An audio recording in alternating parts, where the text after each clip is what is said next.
기도하는 시간입니다. 온 마음과 뜻과 정성을 다하여 신령한 예배를 드립시다. 예배가 주시지 아까하신 하나님, 우리가 온 마음과 뜻과 정성을 다하여 이 예배를 드리오니 우리에게로 영광 받아 주옵소서. 아멘. 찬송가 25장, 새 찬송가 25장입니다.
성경 193면에 있습니다. 아나니아라 하는 사람이 그 안에 삽비라로 더불어 소유를 팔아 그 값에서 얼마를 감추네. 그 안에도 알더라. 얼마를 가져다가 사도들의 발 앞에 두니 베드로가 가로되 아나니아야 어찌하여 사단이 내 마음에 가득하여 내가 성령을 속이고 땅값 얼마를 감추었느냐.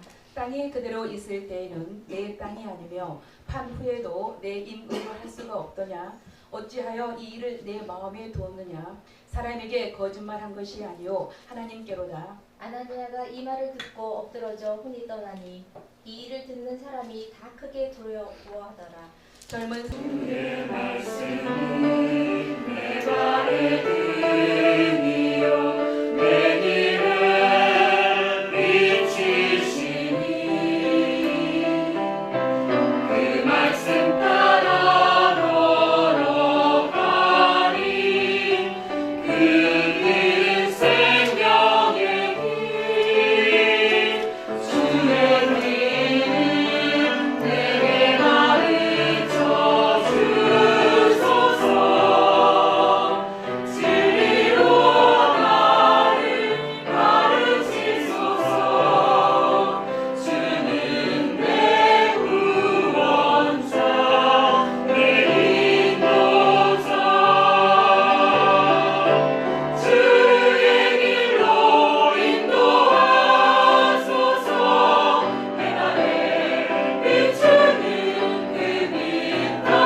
주일부터 사단의 전략에 대해서 공부를 하고 있는데 성경은 사단을 원수라고 그래요. 원수, enemy.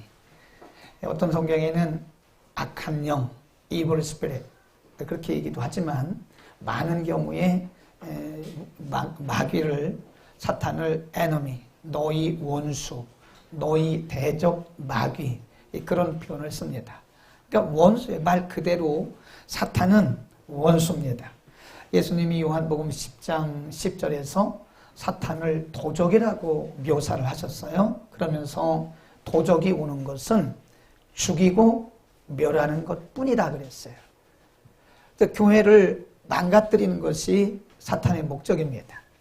성도들의 신앙을 망가뜨리고 헤매게 하는 게 사탄의 목적입니다. 가정을 다 파괴하는 게 그게 사탄의 목적입니다. 사탄은 우리가 잘 되는 거를 보지를 못해요. 그래서 늘 우리에게 원수 노릇을 하고 우리가 안 되게 어쨌든 간에 그래서 베드로전서 5장 8절에 보면 근신하라, 깨어라. 같은 얘기거든요. 근신하고 깨어라. 깨고 깨어라. 너희 원수, 너희 대적 마귀가 삼킬 자를 누구를 삼킬 것인가를 두루 다니면서 찾고 있다.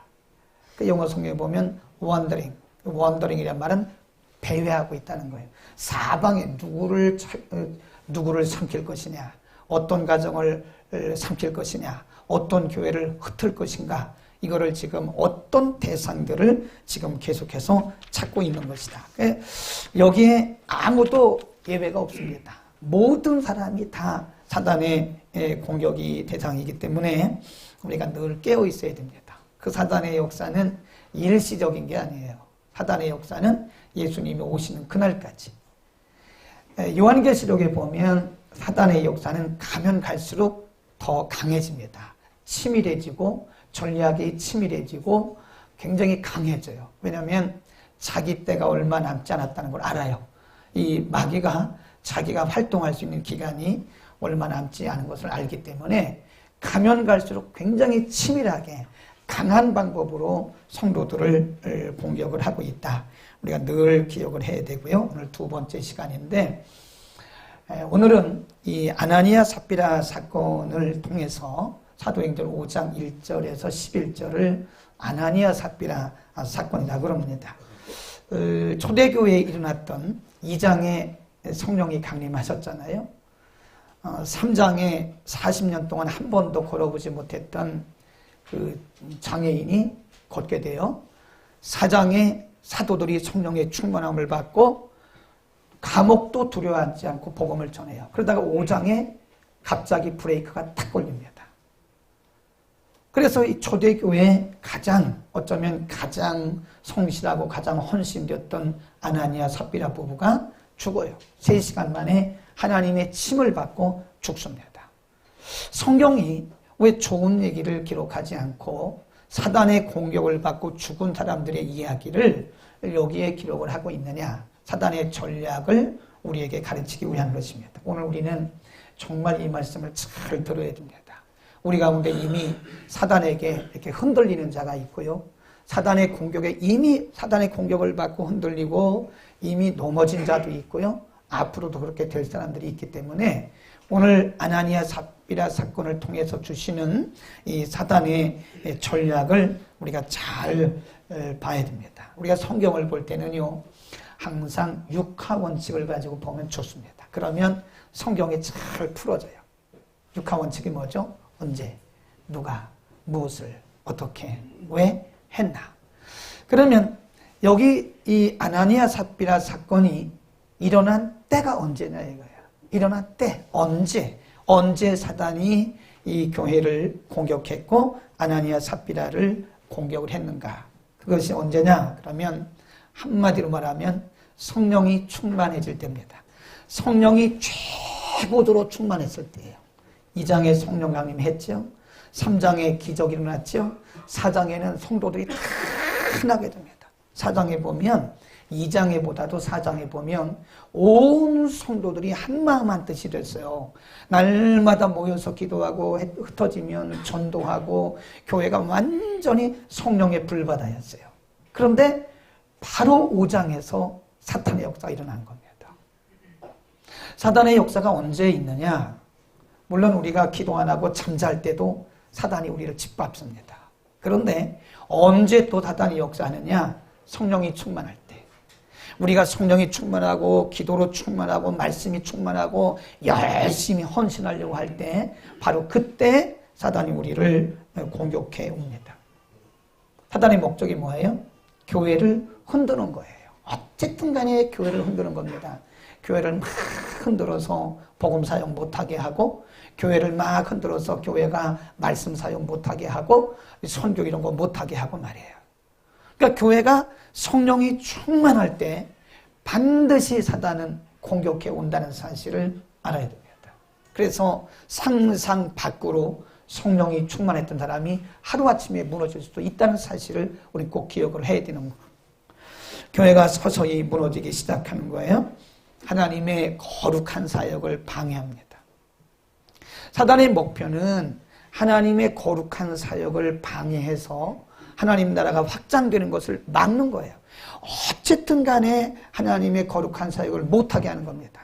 그래서 가로막아서 하나님 나라 확장된 것을 방해하고 복음이 전도되는 것을 방해하고 성도들이 열정적으로 하나님을 섬기는 것, 이런 것들을 방해해서 하나님 나라가 확장되는 것을 가로막는 게 사탄의 목적이라는 것을 우리는 분명히 알아야 돼요. 그러니까 교회가 성령이 충만할 때는요, 반드시 우리가 조심해야 됩니다. 되게 보면 우리가 성령이 충만하게 되면 방심하거든요. 아니, 우리 같이 성령이 충만한데 뭐 사탄이 오겠냐? 아닙니다. 은혜가 강한 곳에 사탄의 역사도 더 강하다는 사실을 반드시 알아야 돼요. 마귀의 목적은 어찌하든 간에 하나님의 일을 방해하는 거예요. 못하게 하는 거예요. 네. 성도들이 뜨거운 열정을 가지고 섬기고 교회가 한 마음이 되는 것을 그렇게 싫어하더라. 꼭 방해한다는 것입니다. 그러므로 우리가 기도를 쉬면 안 됩니다. 기도를 쉬면 그것은 10중 8구는 사단의 공격의 대상입니다. 지난주 우리 공부했잖아요. 사단이 제일 무서워하는 사람이 누구냐? 기도하는 사람이에요. 마귀가 제일 무서워하고 제일 경계하는 사람이 누구냐? 기도하는 사람입니다. 그래서 교회는, 이게 교회가 막 성령이 충만하고 그럴 때 기도의 불을 더 붙여야 돼요.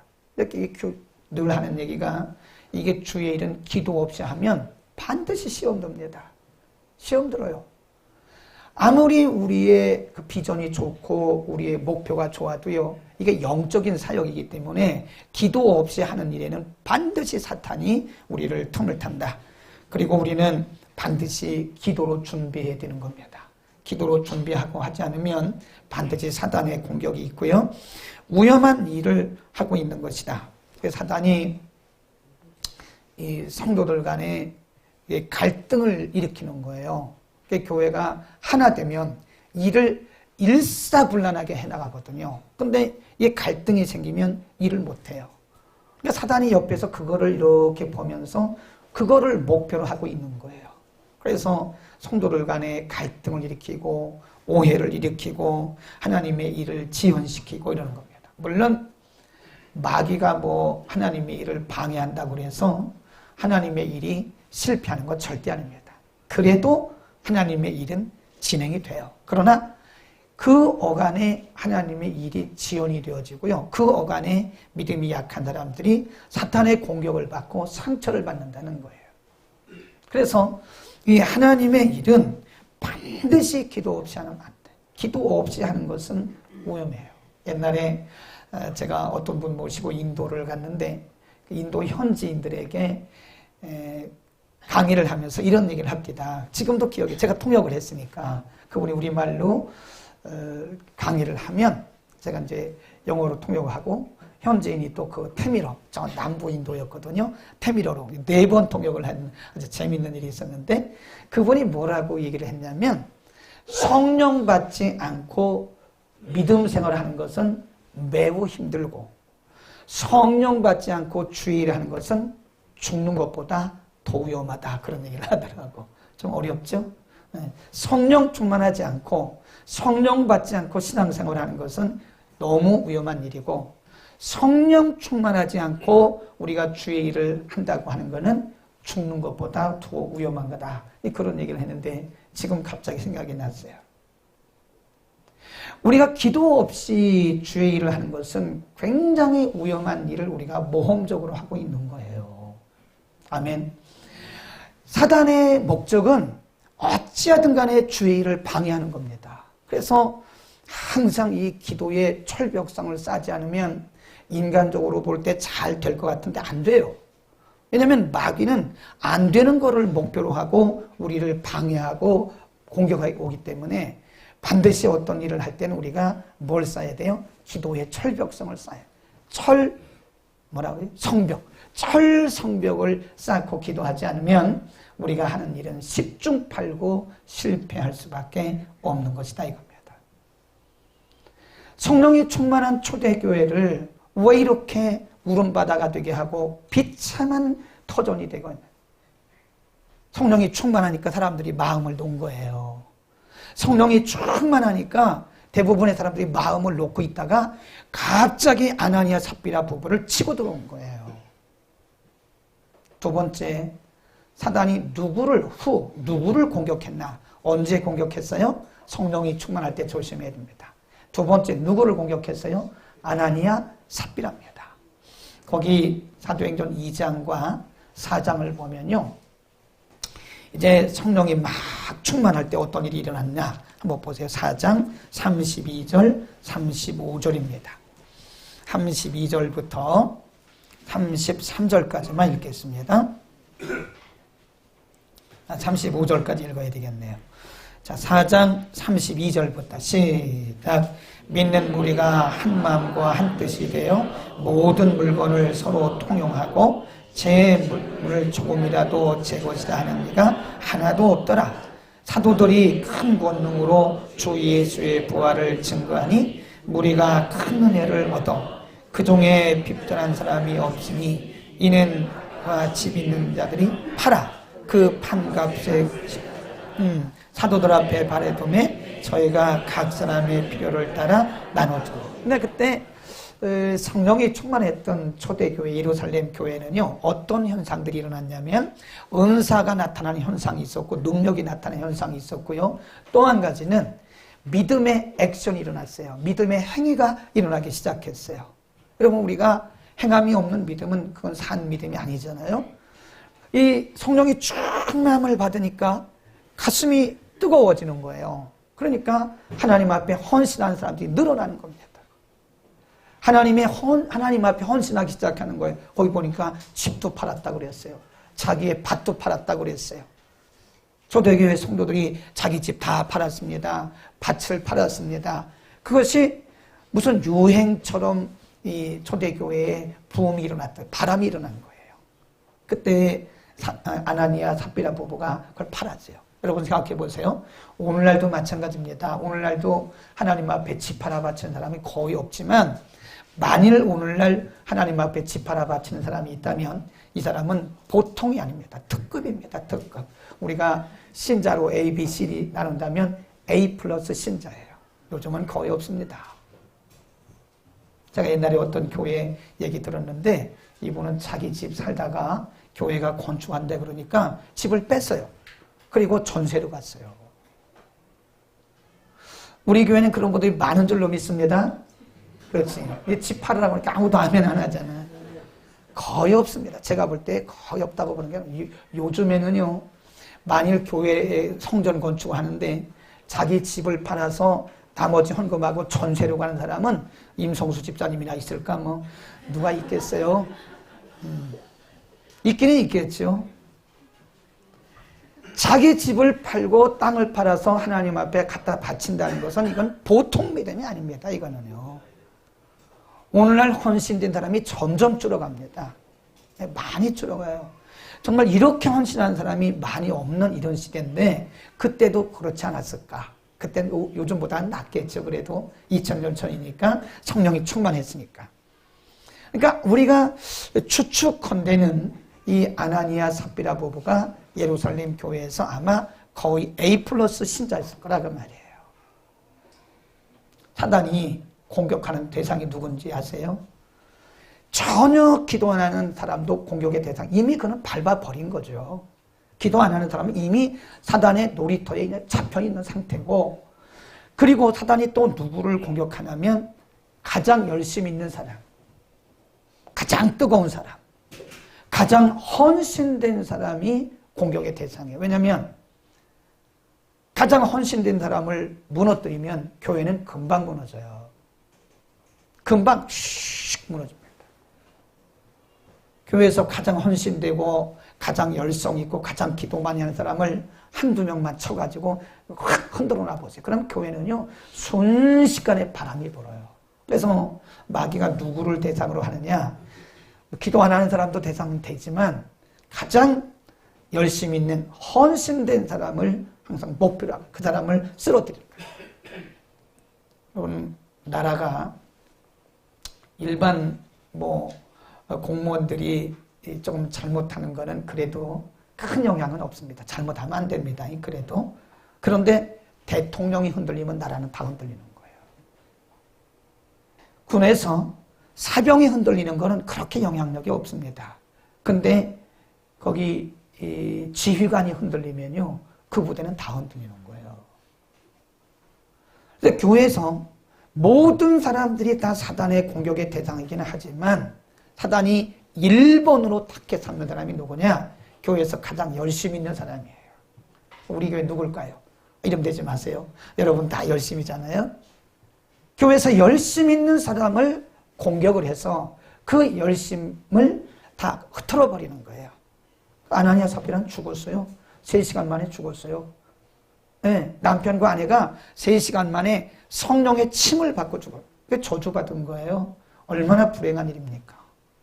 네, 그러니까 우리는요, 여러분이 예를 들어서 교회에서 열심히 있는다, 열심히 있는 성도라 생각한다면 더욱더 깨어서 기도해야 되고요. 그 다음에 우리 공동체가 그런 분들을 보호해 줘야 됩니다. 기도로 보호해 줘야 돼요. 예를 들어서 어떤 K 권사님이 굉장히 열심히 해요. 네, 새벽 기도 한 번도 안 빠져요. 주일날 한 번도 안 빠져요. 수요 예배 안 빠져요. 목요 집회 안 빠져요. 금요 기도에 안 빠져요.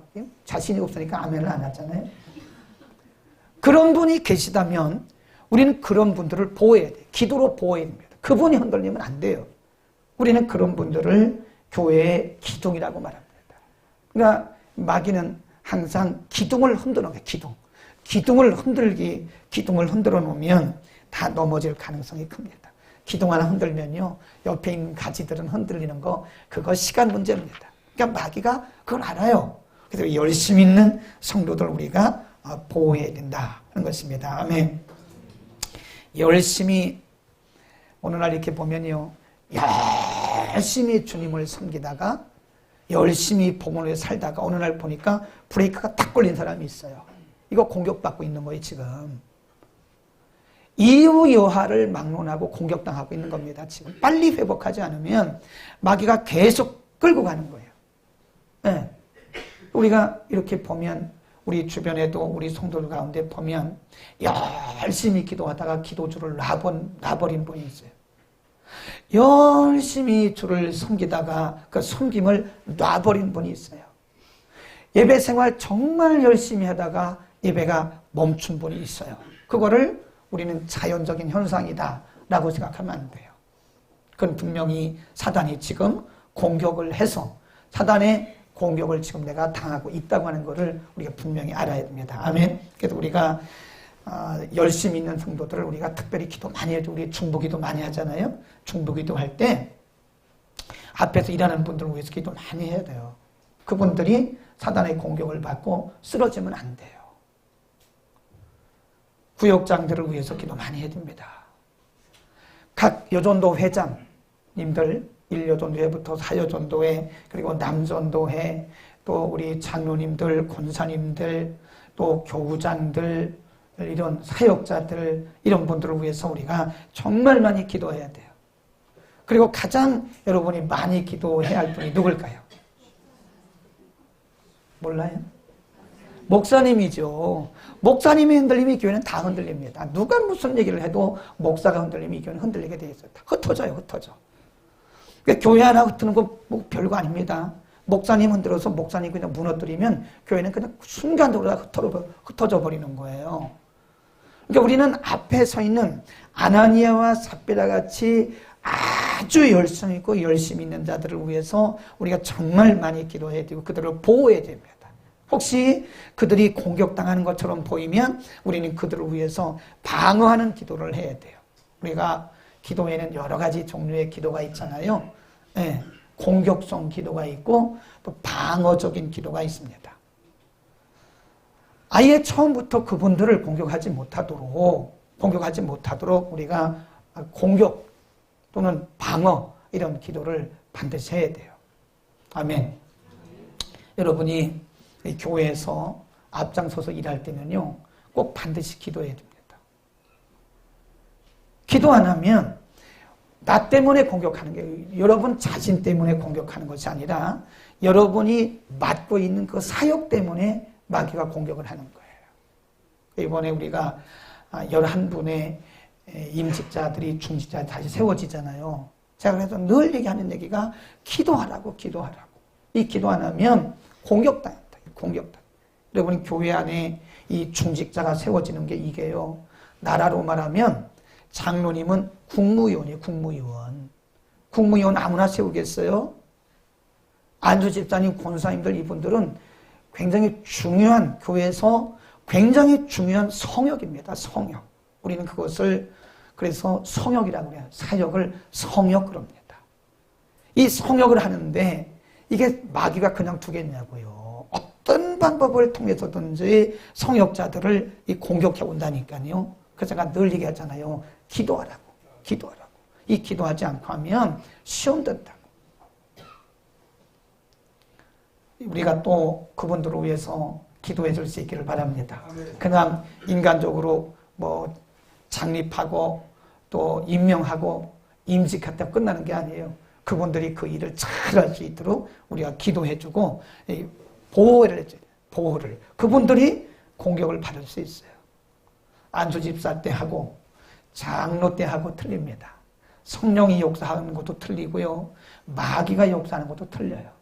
그러니까 우리가 보통 서리집사 때는 예를 들어서 A, B, C 중에서 예를 들어는 겁니다. A, B, C 중에서 한 C급이나 B급 마귀가 와서 이제 역할을 한다면 우리가 이제 안수집사에서 장로가 되잖아요. 그러면 B급 이상의 마귀가 예를 드는 거예요. B급 이상의 강한 마귀가 와서 대두는 공격하는 거예요. 그러니까 이게 기도하지 않고는 정말 어려운 일을 위험한 일을 우리가 하고 있는 것이라는 겁니다. 꼭 기도하시기 바랍니다. 열심히 있는 분들 위해서 기도합시다. 그 다음에 방법, how 어떻게 이 아나니아 삽비라 부부를 공격했는가를 잘 보셔야 돼요. 마귀가 이 예루살렘 교회 초대교회에 가장 열심히 있는 헌신된 아나니아 삽비라 부부를 완전히 초토화시킨 거 아니에요? 죽었으니까. 성령의 침을 받고 다 부부가 죽었으니까 완전히 초토화된 거 아니에요? 끝난 거잖아요. 그러면 마귀가 아나니아 삽비라 부부를 공격하기 위해서는 그들이 가지고 있는 허점을 봤다는 거예요. 마귀는 항상 허점을 누립니다. 허점. 간첩하고 똑같아요. 항상 틈을 누립니다. 틈새. 우리에게 있는 허점이 뭐냐. 그래서 정욕에 약한 사람은 마귀가 정욕을 가지고 공격해와요. 물질에 약한 사람은 마귀가 물질로 공격해옵니다. 인정에 약한 사람은 마귀가 인정을 가지고 공격해와요. 마귀가 그렇게 열심히 있는 아나니아 삽비라 부부를 이렇게 살펴본 거예요. 이렇게 살펴보고 어디를 찌르면 아나니아 삽비라 부부가 망할 것인가, 어디를 찌르면 저들이 넘어질 건가를 쭉 보고 있다가 다시 갑니다. 5장으로 갑니다. 자, 1절부터 시작. 아나니아라 하는 사람이 그 안에 삽비라로 더불어 소유를 팔아. 여기까지 잘했죠. 여기까지는 성령의 감동을 받은 거예요. 성령의 감동을 받아서 잘했어요. 그런데 2절에 보세요. 시작. 그 값에서 얼마를 감춤해 그 안에도 알더라. 얼마를 가져다가 사도들의 발 앞에 두니 베드로가 가로되 아나니아야 어찌하여 사단이 내 마음에 가득하여 내가 성령을 속이고 땅값 얼마를 감췄느냐. 왜 지금 아나니아 삽비라 부부를 처음에 남편을 먼저 공격하더라고요. 남편이 주권을 가지고 있으니까. 근데 어떤 마음을 줬냐면 거짓 영을 주시면 거짓 영을 넣었어요. 숨긴 거예요. 분명히 성령이 그들에게 마음의 감동을 주실 때는 그 땅을 팔아서 하나님 앞에 다 바치는 거거든요. 근데 그 땅을 판 돈을, 그 돈을 보는 순간에 남편의 마음속에 거짓 영이 들어갔어요. 또 한 가지는 탐욕의 영입니다. 이걸 숨겼다고 하는 것은 하나님의 것을 지금 도적질한 거거든요. 성령은 그들에게 전부를 다 하나님 앞에 드리라고 마음에 감동을 주셨는데 그걸 보는 순간에 탐심이 생긴 거예요. 그리고 나서 거짓말을 하는 거예요. 이게 다냐? 그래서 베드로가 뭐래요? 이게 다냐? 아니 답니다. 이게 베드로가 뭐라 그래요? 야, 너희가 어째서 성령을 속였냐? 그러니까 탐심의 영으로 그를 공격하더니 거짓 영이 그에게 들어간 거예요. 마귀는 사탄은 우리의 최악점을 압니다. 사람마다 저도 그렇고 여러분도 그렇고요. 다 어디가 그 약한 부분이 있어요. 최악, 그걸 우리가 뭐라 그래요? 취약지구라고 그래요. 취약점. 사람마다 다 취약점이 있어요. 그 부분을 마귀는 공격하는 거예요. 그래서 사단이 누구나 다 해당될 수 있는 전략 중에 하나가 탐심입니다. 탐심. 사람이 탐심을 품게 되면 거짓말도 하게 되고요. 탐심을 품게 되면 하나님도 속이게 되고요. 그렇습니다.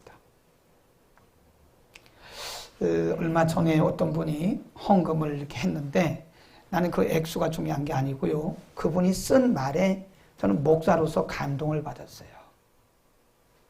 하나님, 그동안 밀린 헌금 바칩니다. 그랬어요. 그가 밀렸는지 아무도 모릅니다. 얼마 밀렸는지, 얼마를 안 드렸는지 누가 뭐라 한 사람 없고 아무도 모릅니다. 하나님과 자기밖에 모르는 거예요. 제가 보니까 몇 개월치를 드린 것 같더라고요. 액수를 보니까 액수를 말할 수는 없지만 몇 개월치 같아요. 우리 가운데는 밀리고도 안 밀린 척 하는 경우가 수없이 많습니다. 저는 목사로서라고 그랬어요. 그분이 쓴 그 말에 저도 양심의 가책을 받았어요. 이야, 평신도 너 이런 마음을 갖고 있구나. 그 헌금이 밀린 줄 안 밀린 줄 누가 알겠습니까? 그 밀렸다고 누가 뭐라고 하겠습니까? 재정부가 알아요? 누가 알아요? 목사가 알아요? 누가? 아무도 몰라요. 하나님 앞에서 그게 고람되는 거예요. 그게 정직인 겁니다. 하나님 앞에서 하나님 죄송합니다. 그동안 밀렸던 거 다 드립니다. 그래요. 근데 그 문구가 제 아주 마음을 막 흔들어 놨어요. 와, 이게 평신도가 목사보다 훨씬 낫구나. 목사인 저도 때로는 그 밀려놓고도 안 밀린 것처럼 할 때가 많거든요. 많지는 않게 있거든요. 많다고 그러니까 갑자기 저를 이상하게 쳐다보네. 자기들은 안 그런 것처럼 말이에요. 있거든요. 사실은 목사라고 뭐 신입니까? 하나님입니까? 우리가 얼마나 거짓되게 사냐고요. 응? 안 그런 척. 밀렸으면서도 안 밀린 척. 안 했으면서도 한 척. 괜찮은 척. 우리 얼마나 스스로 자기를 합리화하냐고요. 자기 합리화. 괜찮아. 마귀가 뭐라고 하냐면 괜찮아. 그건 뭐 다 그래. 괜찮아. 그런 음성을 듣는 동안 우리는 계속 거짓령에 속아 살고 있는 거예요. 괜찮아. 괜찮아. 그럴 수 있지 뭐. 괜찮아. 계속해서 우리를 마귀가 속이는 거예요. 성령의 음성이 들리지를 않습니다. 마귀가 계속 우리를 속이니까 괜찮다고. 야, 누구도 그렇고 뭐 누구도 그러고 누구도 그런데 뭐 괜찮아. 그게 거짓령이에요. 마귀는 우리 속에 거짓령을 넣습니다. 다시 한번 보세요. 5장에 베드로가 그들에게 뭐라고 말해요? 이 말씀을 우리가 잘 보셔야 돼요. 3절, 4절입니다. 시작.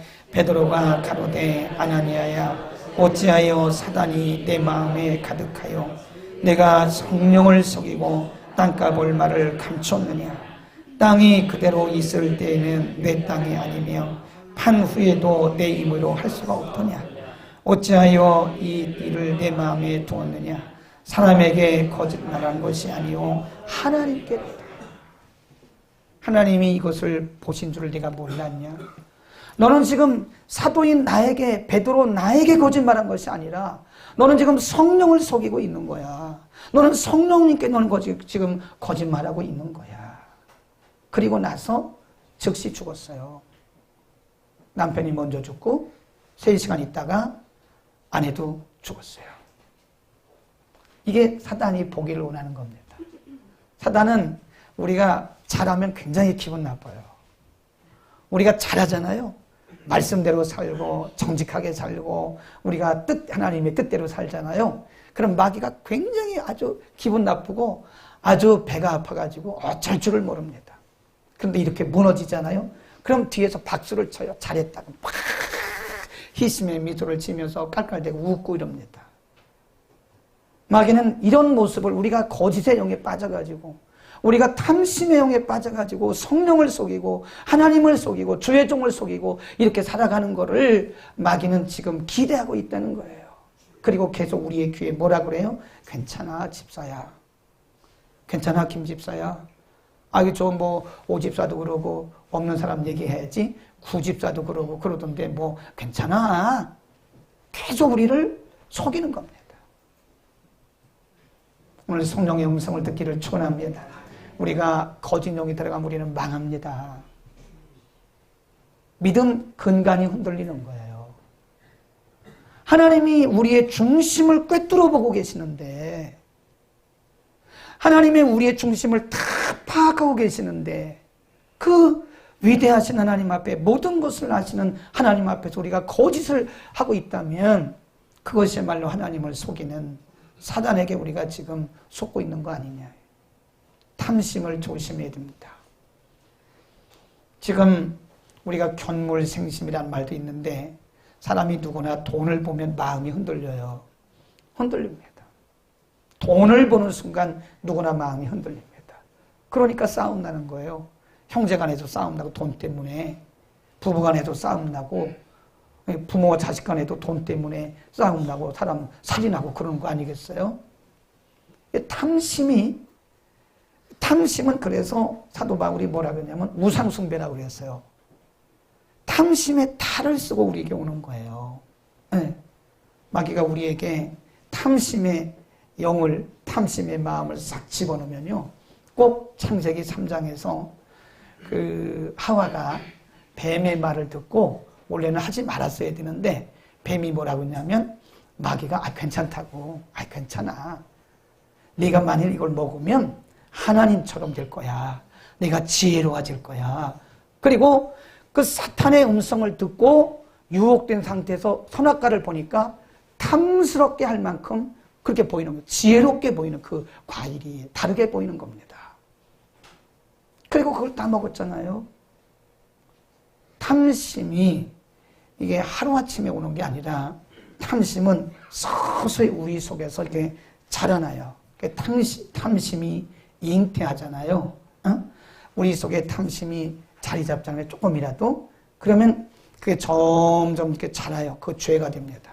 그 자라면 나중에 우리를 죽음에 이르게 하는 거예요. 탐심을 예수님도 수없이 말씀하시기를 삼가 모든 탐심을 물리쳐라. 그러니까 탐심이라고 하는 요것을, 요 전략을 가지고 우리에게 다가오는 거예요. 돈을 버는 순간, 보는 순간 우리의 마음이 확 바뀌는 거예요. 그래서 사도 바울이 디모데전서 6장에서 이렇게 말씀했어요. 한번 보겠습니다. 디모데전서 6장으로 갑니다. 디모데전서 6장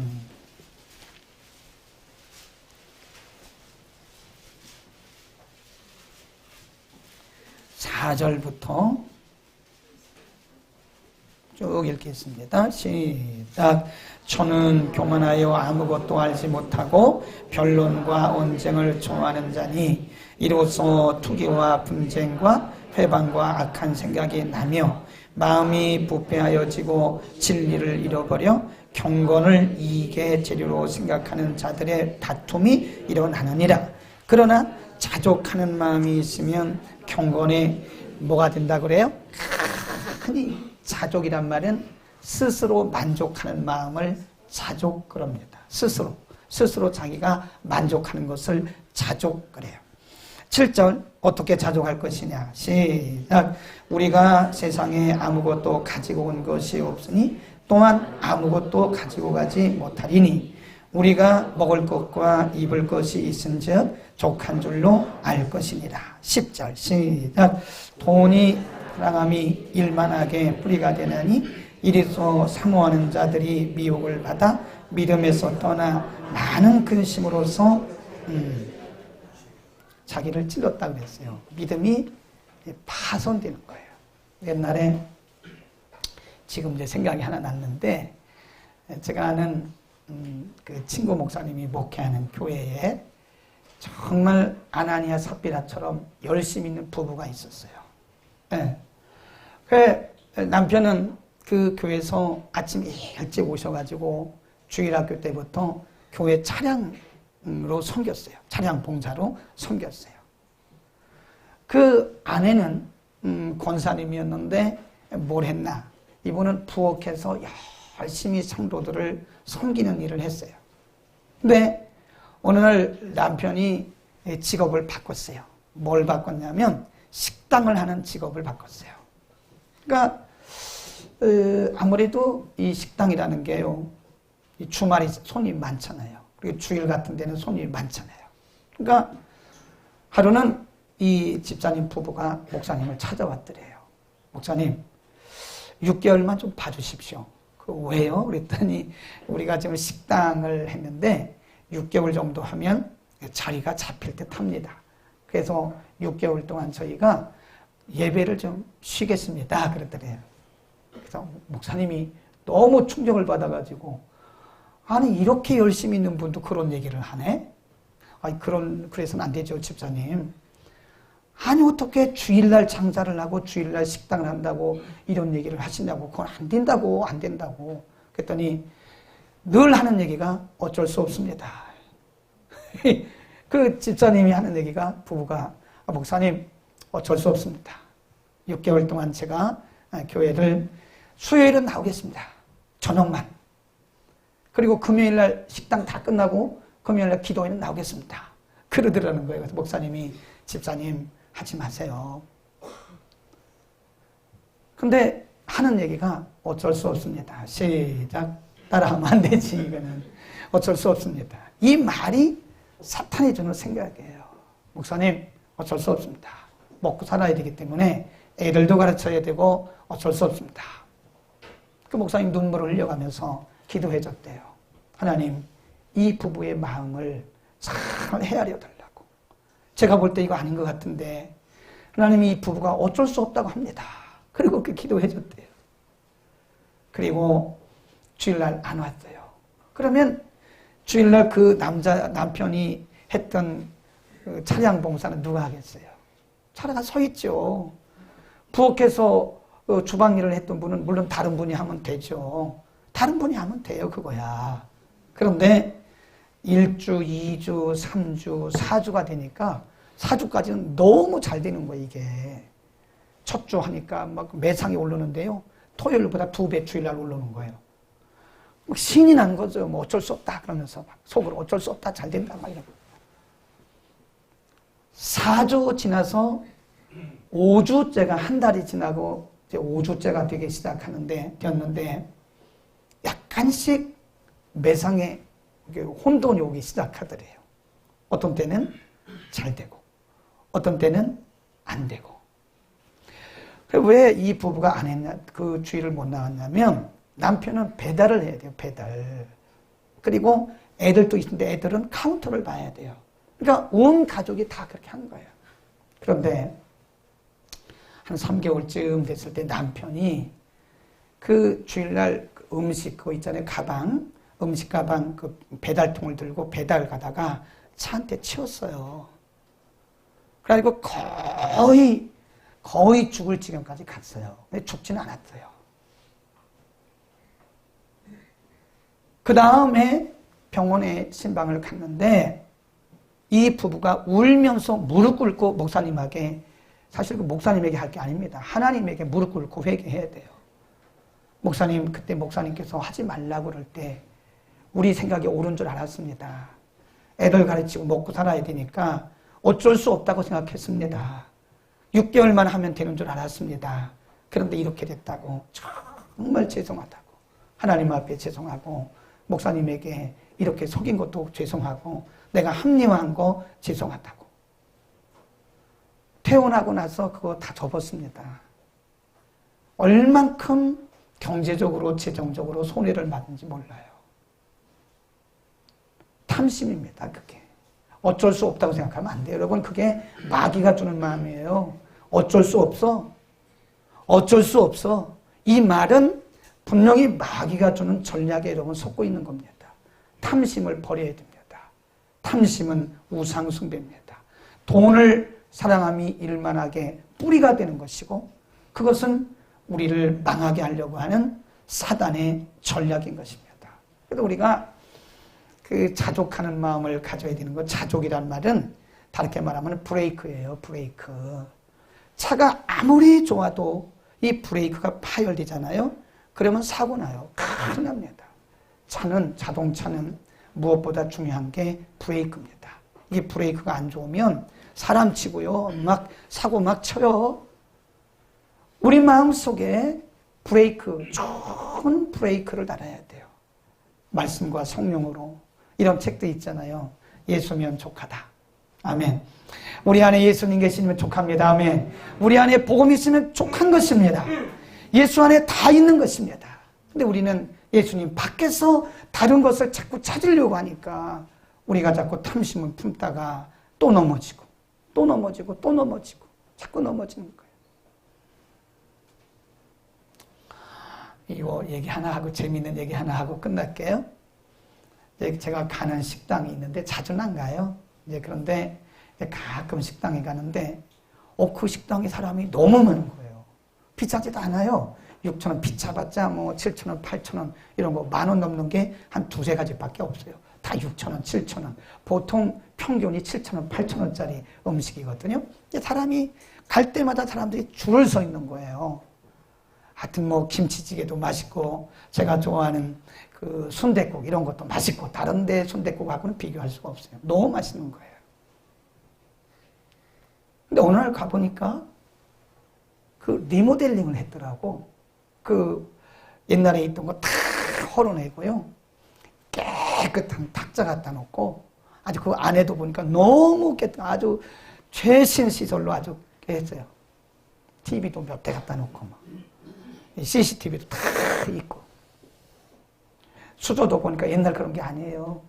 그 순댓국에 넣는 그 깨가루 넣는 그런 그릇도 보면 아주 새 거로 완전히 반짝반짝한 걸 갖다 놨어. 근데 손님이 없어요. 그거 희한합니다. 그 잘 됐는데, 굉장히 잘 됐는데, 오히려 거기를 더 크게 리모델링하고 더 크게 시설을 했는데, 손님이 없어요. 반도 없어요. 근데 다른 데도 보니까요, 그런 경우가 많습니다. 잘 된다고 해서 다시 리모델링 하고 이렇게 하면 꼭 손님이 떨어져요. 보셨죠, 그거? 손님이 떨어져요. 그거 왜 그럴까? 근데 거기서 배우는 교훈이, 그때가 좋은 거다. 너무 이게 탐심을 부리고 손님이 줄 서고 많으니까 더 많은 손님을 오게 하려고 확장하고 하다 보니까 나중에 보니까 본질에서 벗어나는 거예요. 음식점의 본질은 맛입니다. 맛에는 신경을 안 쓰고 자꾸 외모, 본질인 맛에는 신경을 안 쓰고 자꾸 이 식당에 이런 고추장 이런 데만 신경을 못 쓰다 보니까 이게 음식의 맛이 떨어진 거예요. 우리가 복음의 본질로 들어가면 예수 그리스도의 본질로 들어가면 예수 그리스도 안에 모든 것이 다인 걸 믿기를 축원합니다. 근데 우리가 본질인 예수님을 벗어나고 본질인 복음을 벗어나면 뭐가 잘 될 것 같은데 안 됩니다. 그건 탐심입니다. 탐심. 그것 때문에 우리가 망하는 거예요. 예수님으로 만족하기를 축원합니다. 우리 안에 브레이크를 다세요. 이것으로 만족하시고 감사하고 이것도 과분하다 생각하시고 항상 감사할 수 있기를 축원합니다.